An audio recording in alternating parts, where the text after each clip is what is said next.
Hello, my name is Benjamin Hart. I'm an American attorney and the Managing Director of Integrity Legal here in Bangkok, Thailand.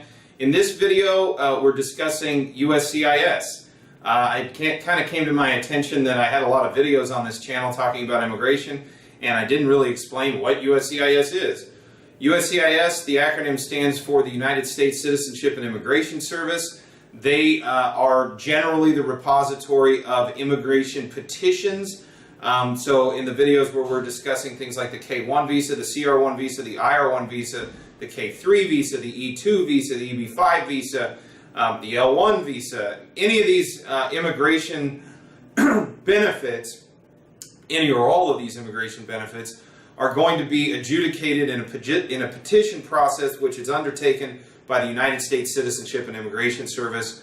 USCIS, that is their fundamental function. They operate under the umbrella of the Department of Homeland Security, and USCIS primarily deals with this part of the process. Those who are interested in information about family-based immigration should note that this is just one prong of the overall process. This is just one aspect of and one agency that's going to go ahead and deal with immigration petitions such as things like the fiancé visa or the marriage visa.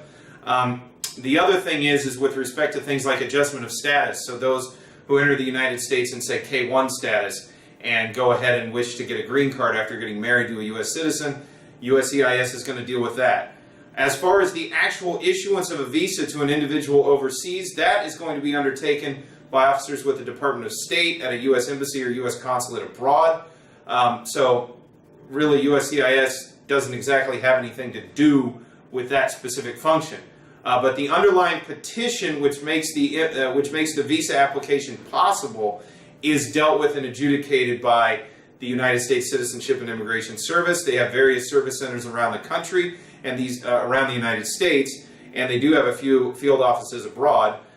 These various USCIS offices adjudicate different types of petitions at different locations, and they have different processing times at each service center. So the specifics of one's case will probably dictate the speed and location at which and with which the one's immigrant visa petition will go ahead and be adjudicated. So again, it's kind of difficult to get into generalities or to get into specifics on this. This is only meant as sort of a general outline of what USCIS is and what it does, and provide some insight into how the overall process for getting a U.S. visa for a loved one overseas will work.